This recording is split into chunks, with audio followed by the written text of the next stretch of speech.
On a serious note, there is one scene where Piedmont dies and you do a soliloquy over his dead body. And you start out by saying, I never understood gluttony. And it goes from there. And it's a wonderful moment, brought tears to my eyes.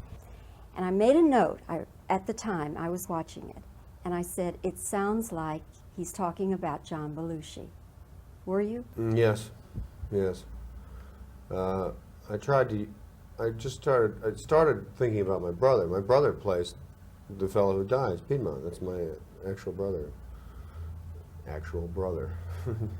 Brian Doyle Murray. Brian Doyle Murray.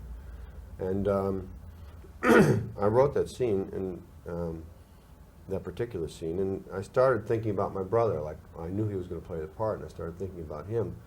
And then I found that my thoughts just sort of went to Belushi. I started thinking about Belushi, and I started thinking something that Ramis said about Belushi, that he loved to make people uncomfortable. The thrill of he loved to discuss people, the thrill of making them uncomfortable. He really loved to make people uncomfortable. He'd like to shake them up and step on their corns and see what came up, you know, when they sort of dropped who they were acting like they were.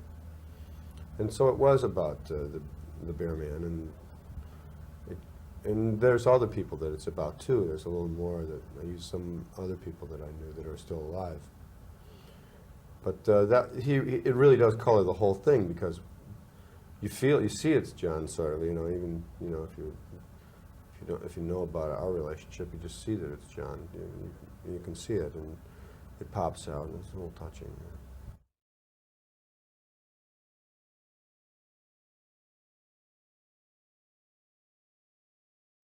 Dan, I want to ask you, this book, Wired, Bob Woodward, did he talk to you ever before he wrote that book? He spoke with me about an hour and a half, and you know, there's things in there that I don't remember saying to him that,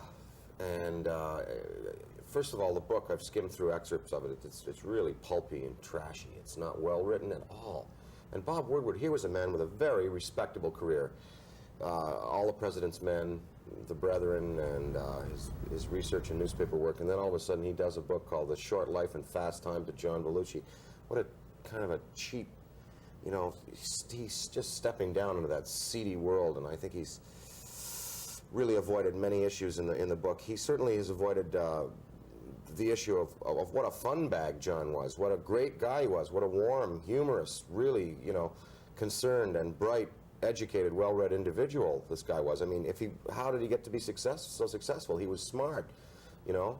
It wasn't just, you know, he wasn't just given this this break, and you know, he had to work for what he had, and Woodward completely skirts that, and it's a depressing, sordid, tragic book. He jumps around the issue of the police probe, and the fact that some of the people that were purveying drugs to John were friends of police force members in Los Angeles. And this is something that he wimped out on, and I have heard that he really didn't write most of the book, that it was John Anderson, his researcher, who put down most of the material on paper. And for my part, I just think it's very depressing summer reading, you know. Dan, what are your feelings about Kathy?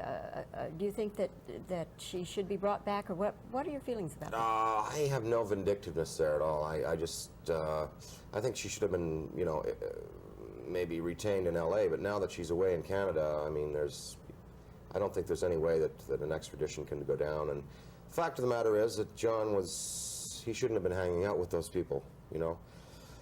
And I don't know that she can be faulted. I really don't know that she can be faulted. He was definitely the captain of his own ship, and he just got in a little too deep. That's what it was. And he was in bad health anyway. He had enlarged heart, and he was smoking too much, and you know, so this little kicker she gave him, you know, it just pushed the whole thing over the edge. But she was definitely weak people, you know, and some of the other vermin that were around were terrible. But the fact of the matter is, at the end, John was controlling them all and telling them all what to do, you know. I mean, that's the way he was. He was very powerful. He could get you to do anything, and he could do anything he wanted against, you know, your will. And he didn't take scolding very well. And it was hard for me to be around him for that last little while, because he wouldn't listen to me, and I couldn't discipline him, and I couldn't share in these activities. I've said in the book that, you know, had I been with him, I might have, you know, jumped right in alongside it and tried it, you know, but I think what I meant there was just to relieve him of some of the pressure and the stigma and, you know, kind of make people think, well, hell, hey, he wasn't all that bad, I could be just as bad. Well, the fact of the matter is that I really couldn't relate to a lot of that activity, and I don't like people who use cocaine because it makes them psycho and their jaws go crazy and their eyes get, you know, it's just a bad substance generally. And I'll speak out against drug abuse when the U.S. Air Force starts forcing down the smugglers' planes. It's a billion-dollar industry. What can I do other than maybe say to a few kids out there that, you know, it's better to be different, and you're more special if you say no when this stuff is offered. Harold, I don't know you that well, but the times I've been around you, you somehow seem not as off the wall as Aykroyd and Murray. Now, in actual fact, are you, and you're just, you know, giving me another side of Harold Ramis? I'm more on the wall than they are. It's definitely true. I think I have hidden somewhere deep inside me is an alter ego that's a lot like Bill's or Dan's or John Belushi. I mean, I admired those guys for the incredible courage it takes to be as crazy as they are. I wish I was more like that. And I think the way I express it is in the things that I write, you know, for them or with them. Harold, did you actually know John Belushi? Oh, quite well. Yeah, we worked together on stage for a year in Chicago in early 70s, and then for a year here in New York at the National Lampoon. Yeah. Of course, this book is coming out, Wired, by Bob Woodward, who did All the President's Men, co-authored that with Carl Bernstein. Were you interviewed by Bob Woodward? Yeah, spent some time with Bob. Have you read the book or the excerpt? No, I'm hearing terrible things. People that really knew John the best and loved him the most probably won't be pleased by this book. And so you don't have any idea whether your input is reflected in the book, is that? Well, there's so many sensational aspects to John's life. I really felt when I talked to Bob Woodward that those things did not need more comment. So we had a pretty clear understanding that the purpose of our talk was to discuss John's early years at the Second City and what he was like then, which is really, and at the National Lampoon, which is when I knew him best. And enough people will talk about the sensational side, I think. When you think of John and you have a memory that makes you chuckle or laugh or that's just very warm, what memory comes to mind? Oh, well, I'd quit Second City after a year in it, and I'd gone away to Europe just to loaf. And I remember getting a letter from Joe Flaherty, who was in the company, saying that they'd hired a replacement for me, a little Albanian, and he's very funny. And I came back to Second City and rejoined the company. And I had had a favorite spot on stage, which was upstage about 11 o'clock.